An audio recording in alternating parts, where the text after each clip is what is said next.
Hello friends, welcome to the new episode of my channel. আমি অরিত্র। এখন এই ভিডিওর মধ্যে আমরা কথা বলবো যে Prince once upon A time in Dhaka বলে যে ছবিটা আসছে শাকিব খানের, ঈদ উপলক্ষে রিলিজ করছে। তো তার একটা টিজার ড্রপ করে গেছে।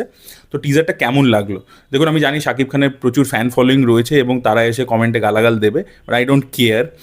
ব্যাপারটা হচ্ছে যে ভাই, একই জিনিস একটা লেবুকে কচলাতে কচলাতে সেটা তেতো হয়ে যায়। মানে ভিজুয়ালসগুলো কোনো মজাই দিতে পারছে না। তার কারণ হচ্ছে যে একটা ফর্মুলা রায়ান রাফি হিট করিয়েছিল তুফান ছবিতে, একটা শাকিব খানকে অন্যরকমভাবে প্রেজেন্ট করেছিল। সেই ইমেজটাকে ধরেই বারবার বারবার ছবি হচ্ছে।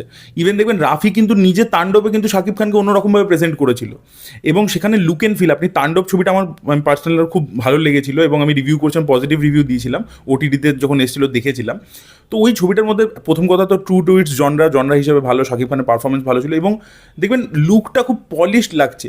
আপনি এই টিজারটা দেখুন, পরিষ্কার প্রথম কথা যে এই ছবিটা শুটিং এই কিছুদিন আগে অবধি কলকাতায় চলছিল, আমি জানি না এখন শেষ হয়েছে কিনা, বাট তাড়াহুড়োর মধ্যে করছে, জাস্ট ঈদ আসবে বলে ডেডলাইন মিট করতে হবে বলে ছবিটাকে করছে। ওই জন্য দেখুন টিজারটার মধ্যে সব জিনিসপত্র আনফিনিশড, গ্রাফিক্সের কাজ বাজে লাগছে, কালারটা কীরকম। আপনি একটা তুফান বা তাণ্ডবের পাশে ফেলুন, আপনার মনে হবে মানে বি গ্রেড কোয়ালিটি কাজ দেখছে। মানে শাকিব খান আগে যে কাজগুলো করতো, শাকিব খান তো রিসেন্টলি কিছু বছরে তার ছবির একটা যে quality, look and feel wise ইত্যাদি, সেটা যেটা নতুনত্ব এনেছিল, এই ছবিটাতে কোথাও কি সেটা পড়ে যাচ্ছে। ইভেন আমি বলছি বরবাদ ছবিটা আমার ভালো লাগেনি, বাট বরবাদ ছবিটা যে লুক অ্যান্ড ফিলটা সেটা অনেক বেশি প্রিমিয়াম ছিল, আরও হাই বাজেটের ছবি ছিল, দেখতে চকচকে লাগছিল। ছবি খারাপ ছিল সেটাও, শাকিব খানের পারফরমেন্স, তার লুক এবং সিনেমার ওভারঅল লুক অ্যান্ড ফিল যে খরচা করে ছবিটা বানানো, সেইটা বোঝা ছিল। প্রিন্সের ক্ষেত্রে না জিনিসগুলো একটু ট্যাকি লাগছে। ডেফিনেটলি এটা পিরিয়ডিক গল্প, একটা অ্যাকচুয়াল গ্যাংস্টারের উপর বেস, সেই জিনিসপত্রগুলো ভালো। ইভেন আমি বলবো যে এই যে লাস্ট যে শটটা আছে না, যে মেশিন গানটা একটা অন্য রকমের মেশিন গান দিয়েছে, যেটা আমি প্রথম পোস্টারেও বলেছিলাম যে একটা মিউজিক সিস্টেমের মধ্যে মেশিন গান, এই আইডিয়াটা ভালো লেগেছে। বাট তুফানেও মেশিন গান চালাচ্ছে, বরবাদেও সে সেম মেশিন গান চালাচ্ছে, এখানেও সেম মেশিন গান চালাচ্ছে। আপনি ওইটাকে নিয়ে মানে নতুন করে কিছু আইডিয়া ভাবুন না, ইনোভেটিভ কিছু করুন না। আপনি জাস্ট মেশিন গানটার ডিজাইনটা চেঞ্জ করেছেন, সেই একই জিনিসপত্র করছে। এবং এখানেও দেখতে পেলাম যে শাকিব খানের দুটো লুক আছে, একটা বড় চুলওয়ালা লুক আছে, একটা দেখলাম ছোটো চুল। তো এই জিনিসটাও তুফানের মধ্যে করেছিল, ডাবল রোলের ব্যাপারটা।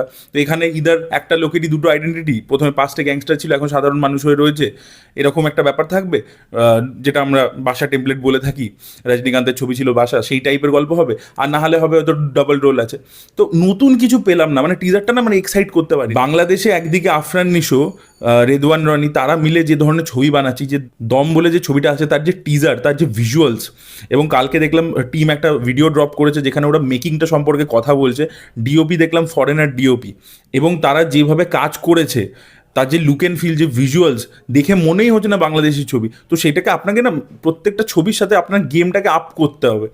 আপনি একবার তাণ্ডব করে ফেলছেন, তুফান ছবিটাও আমার খারাপই লেগেছিল, but look and feel wise আপনি যে গ্র্যান্ডারটা নিয়ে আসছেন, যে পলিশ ব্যাপারটা আনছেন, আবার পরের ছবিতে তাড়াহুড়ো করতে গিয়ে এই ছবিটা যে স্কেলের ছবি, এটা অনেকদিন আগে থেকে হওয়া উচিত। এই ঈদ আছে বলে, ডেডলাইন আছে বলে, এটা তো ফ্যান্সদের কোয়েশ্চেন করা উচিত মেকার্সদেরকে, যে ভাই লাস্ট মোমেন্টে করছো কেন ছবিটা, তাই না?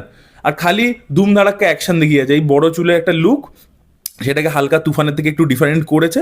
তবু শাকিব খানকে এমনি ভালোই লাগছে, তার প্রেজেন্স ইত্যাদি তো রয়েছে সে, বাট এই ধরনের ছবি কি কোনো এজ দিচ্ছে না। মানে দেখছি ওই একই জিনিস দেখছি, যে ও লাফাচ্ছে, একটা শট ভালো, ওই যেটা জাম্প করে আর কি গুলি করছে, ওখানে ও ফ্রিজ হয়ে গেছে, ক্যামেরাটা মুভ করছে, এই ধরনের শট খুব টেকনিক্যালি মানে অ্যাচিভ করা ডিফিকাল্ট। তো সেই জিনিসপত্রগুলো ভালো, কিছু কিছু জিনিস ভালো লাগছে। বা এই যে গ্যাং ওয়ার ইত্যাদিগুলো আমরা দেখতে পাচ্ছি, 80s একটা ঢাকা, 80s বা 90s, সেই জিনিসপত্রগুলো কিছু কিছু ভালো। বা এক ঝলক আমরা তাসনিয়া ফারিনকে দেখতে পাই, তো সেগুলো, বা জ্যোতির্ময়ী কুণ্ডুকেও একটা শটে দেখতে পাচ্ছি।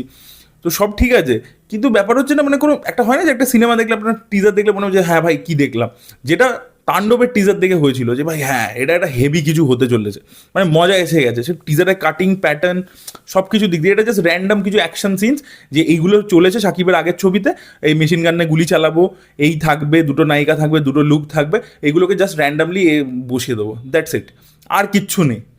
আর ডায়লগগুলো তো যেভাবে লেখা হয়েছে প্রচণ্ড ক্রিঞ্জ লাগছে শুনতে, তো আমার জমেনি আর কি। সিরিয়াসলি প্রিন্সের টিজার একদম ভালো হয়নি, এবং ফ্যান্সদের অ্যাকচুয়ালি জিজ্ঞাসা করা উচিত যে ভাই আপ দ্য গেম, মানে একমাত্র খালি চরকির সাথে কাজ করলেই তখনই ভালো মানে পলিশড আউটপুট হবে, আর বাকি অন্য কোনো প্রোডাকশন সেইটা দিতে পারবে না, তাহলে তো কোনো মানে হয় না। না, তোমাকে কনসিস্টেন্সিটা মেনটেন করতে হবে, সেটাই বলার ছিল। আমি অনেস্টলি যেটা ফিল করলাম সেটাই বললাম। আপনাদের ওপিনিয়ন অবশ্যই কমেন্ট লিখে জানাবেন। Thank you so much, bye by.